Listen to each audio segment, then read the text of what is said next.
मैं कांपते हाथों से पानी पीकर पेट भर रहा था। तभी मेरी बहू ने मेरे हाथ से गिलास छीन लिया और कहा, बाबूजी, पानी का बिल कौन भरेगा? उस रात मैंने अपनी ही बनाई छत के नीचे अपने ही बेटे की आंखों में अपने लिए नफरत देखी। मेरे गले में वह पानी का घूंट अटक गया। प्यास नहीं बुझी, बल्कि अपमान की आग और भड़क गई। मेरा नाम दीनानाथ है, उम्र 68 साल। वही दीनानाथ जिसने अपनी जवानी के 40 साल रेलवे की पटरियों पर हथौड़ा चलाते हुए बिता दिए, ताकि मेरा बेटा विनय इसी कमरे में बैठकर राज कर सके। आज उसी विनय के घर में मुझे एक गिलास पानी के लिए चोर की तरह रसोई में घुसना पड़ता है। अगर आपके दिल में भी अपने माता पिता के लिए सम्मान है तो इस चैनल को अभी सब्सक्राइब कर लें।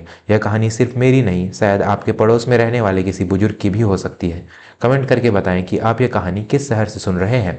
3 दिन से मैंने भरपेट खाना नहीं खाया था। मेरी बहू रेखा ने रसोई के डिब्बों पर निशान लगा रखे थे। आटा, चावल, चीनी, सब पर काली स्याही से लकीर खींची हुई थी। अगर लकीर से जरा भी नीचे सामान हुआ तो घर में महाभारत शुरू हो जाती थी। उस दोपहर मुझे बहुत जोर से भूख लगी थी। विनय ऑफिस गया हुआ था। रेखा अपने कमरे में फ़ोन पर किसी से बात कर रही थी। मैंने सोचा 2 बिस्कुट खा लूँ, बस 2 बिस्कुट। डिब्बा खोला, हाथ अंदर डाला ही था कि पीछे से रेखा की आवाज़ आई, वाह बाबूजी, अब चोरी छिपे खाने की आदत भी डाल ली। अभी सुबह तो चाय के साथ एक रिस्क दिया था ना, बुढ़ापे में कितना ठूसोगे, हजमा खराब हो जाएगा तो दवा का खर्चा भी हमें ही देना पड़ेगा। उसने मेरे हाथ से बिस्कुट का डिब्बा झपट लिया। मैं एक अपराधी की तरह सिर झुकाकर खड़ा रहा। यह वही रेखा थी जिसके गृह प्रवेश पर मैंने अपनी रिटायरमेंट के पैसों से सोने के कंगन दिए थे। तब उसने मेरे पैर छूकर कहा था, पापा जी, आप तो मेरे पिता समान हैं। और आज आज मैं उसके लिए सिर्फ एक खर्चा था।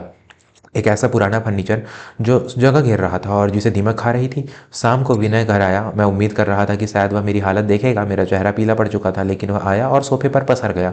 रेखा पानी लेकर आई और उसके कान भरने लगी। विनय, तुम्हारे पिताजी की हरकतें अब बर्दाश्त नहीं होती। आज दिन दहाड़े रसोई के सामान चुरा रहे थे। टोकने पर मुझे घूरने लगे। अगर ऐसे ही चलता रहा तो मेरा इस घर में रहना मुश्किल हो जाएगा। विनय ने मेरी तरफ देखा। उसकी आंखों में दया नहीं, झुंझुलाहट थी। उसने कहा, पापा, आपको कितनी बार समझाया है, घर के नियमों का पालन कीजिए। रेखा को परेशान मत कीजिए। हमें अपनी भी ज़िंदगी जीनी है। हम 24 घंटे आपकी चौकीदारी नहीं कर सकते। मैं कुछ बोलना चाहता था, कहना चाहता था कि बेटा, मैंने चोरी नहीं की, मुझे भूख लगी थी। लेकिन मेरी जुबान तालू से चिपक गई। जिस बेटे को मैंने उंगली पकड़कर चलना सिखाया, आज वह मुझे अनुशासन का पाठ पढ़ा रहा है। मैंने चुपचाप अपनी गर्दन हिला दी और अपने कमरे में चला गया। वह कमरा जो कभी स्टोर रूम हुआ करता था, अब मेरा असियाना था। इसमें ना खिड़की थी, ना हवा आती थी, बस पुरानी किताबों और टूटे सामान की बदबू थी। उस रात मुझे नींद नहीं आई। पेट में भूख की ऐंठन थी और दिल में अपमान का बोझ। मुझे याद आया वह समय जब विनय छोटा था। एक बार उसे बुखार हुआ था। डॉक्टर ने कहा था कि इसे फलों का जूस चाहिए। मेरी जेब में सिर्फ 20 रुपए थे। मैं पैदल 5 किलोमीटर दूर मंडी गया ताकि रास्ता सस्ता फल ले आ सकूं और रिक्शे के पैसे बचाकर एक अनार ज़्यादा खरीद सकूं। मैंने खुद पानी पीकर रातें गुजारी, लेकिन विनय को कभी भूखा नहीं सोने दिया। और आज आज वही विनय अपनी पत्नी के साथ पिज्जा खा रहा था और मुझे पूछने तक नहीं आया। अगले दिन रविवार था। घर में चहल पहल थी। रेखा के मायके वाले आने वाले थे। सुबह से ही पकवानों की खुशबू आ रही थी। पूरी खीर, कचौड़ी, खुशबू मेरे नथुनों से होकर सीधे मेरे खाली पेट में आग लगा रही थी।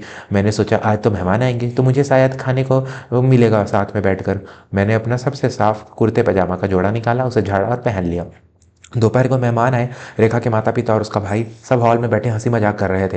मैं भी अपने कमरे से बाहर निकला, चेहरे पर एक फीकी मुस्कान लिए। मैं जाकर एक कोने वाली कुर्सी पर बैठने ही वाला था कि रेखा मेरे पास आई। उसने धीमी लेकिन सख्त आवाज़ में कहा, बाबूजी, यहाँ आप यहाँ क्या कर रहे हैं? देखिए, मेहमान आए हैं, हम नहीं चाहते कि कोई तमाशा हो। आपके कपड़ों से अजीब सी महक आती है। आप अपने कमरे में ही रहिए, मैं खाना वहीं भिजवा दूंगी। मेरे पैर जम गए। मेरे कपड़े धुले हुए थे, उनमें से कोई महक नहीं आ रही थी। महक तो उनकी नीयत से आ रही थी। विनय वहीं खड़ा था। उसने एक बार भी नहीं कहा कि रहने दो रेखा, पापा को यहीं बैठने दो। उसने बस अपनी नज़रें फेर ली। मैं अपमान का घूंट पीकर वापस अपने एक अंधेरे कमरे में लौट आया। दरवाजा बंद करके मैं दीवार में सटकर बैठ गया। बाहर हंसी ठहाकों की आवाज़ें आ रही थी, बर्तनों के टकराने की आवाज़ें।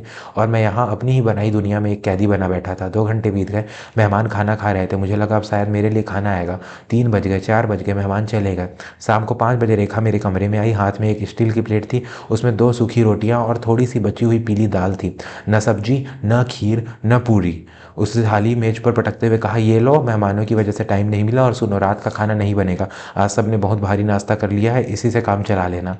वह जाने लगी तो मैंने हिम्मत करके पूछा, बहुत थोड़ी खीर बची है क्या? बहुत दिनों से मीठा नहीं खाया। रेखा पलटी। उसके आंखों में अंगारे थी। खीर? शर्म नहीं आती? मेहमानों के लिए बनी थी, खत्म हो गई।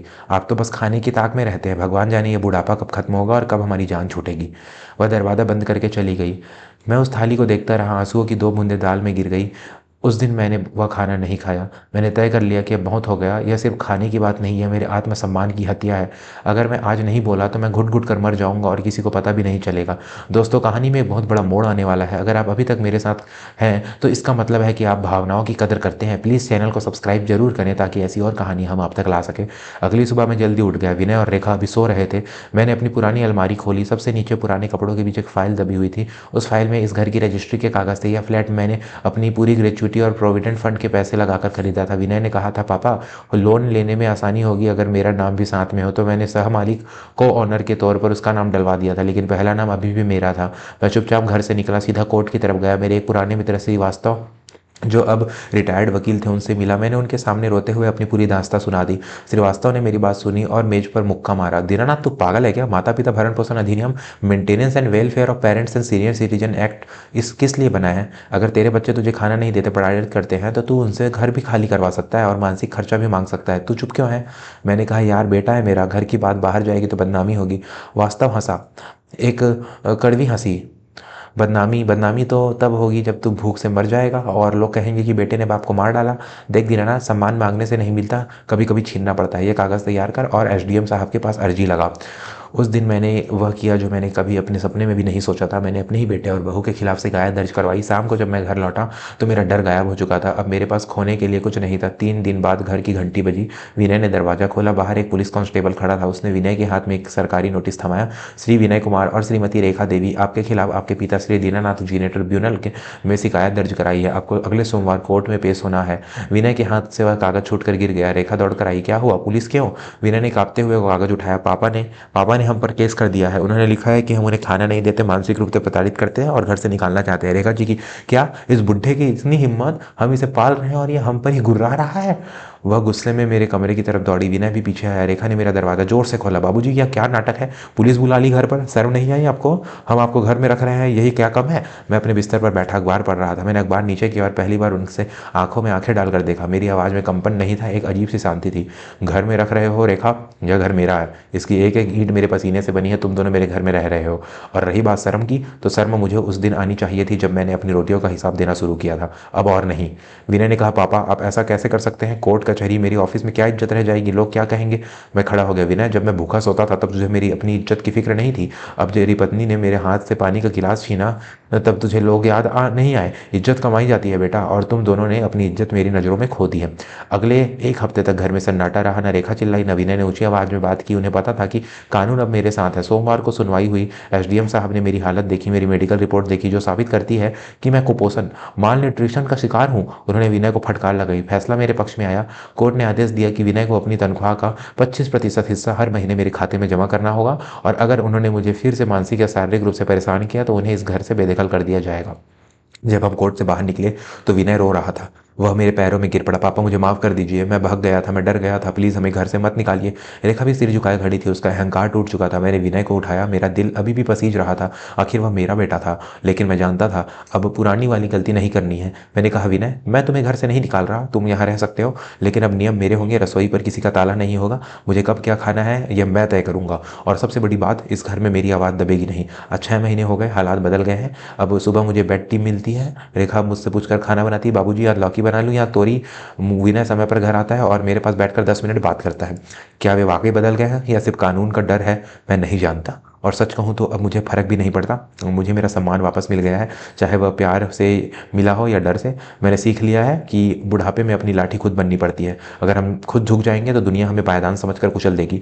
मेरी यह कहानी उन सभी माता पिता के लिए है जो सोचते हैं कि बच्चों के खिलाफ बोलना पाप है। नहीं, अपने हक के लिए बोलना पाप नहीं है, अन्याय सहना पाप है। अपने आत्मसम्मान की रक्षा कीजिए, क्योंकि जब तक आप खुद अपनी कदर नहीं करेंगे कोई और नहीं करेगा। आपकी इस बारे में क्या राय है? क्या मैंने सही किया? ये मुझे चुपचाप सब सह लेना चाहिए था? अपने विचार कमेंट में जरूर लिखें। जाते जाते बस इतना ही कहूँगा, रिश्ते खून के हों या दिल के, उनकी नींव सम्मान पर टिकी होती है। जिस दिन सम्मान खत्म उस दिन रिश्ता खत्म। अगर ये कहानी आपके दिल को छू गई हो तो वीडियो को लाइक करें और अपने परिवार के साथ शेयर करें। चैनल को सब्सक्राइब करना ना भूलें। मैं फिर मिलूंगा एक नई कहानी और एक नई सीख के साथ। तब तक के लिए अपना ख्याल रखें और अपने बुजुर्गों का सम्मान करें। जय हिंद।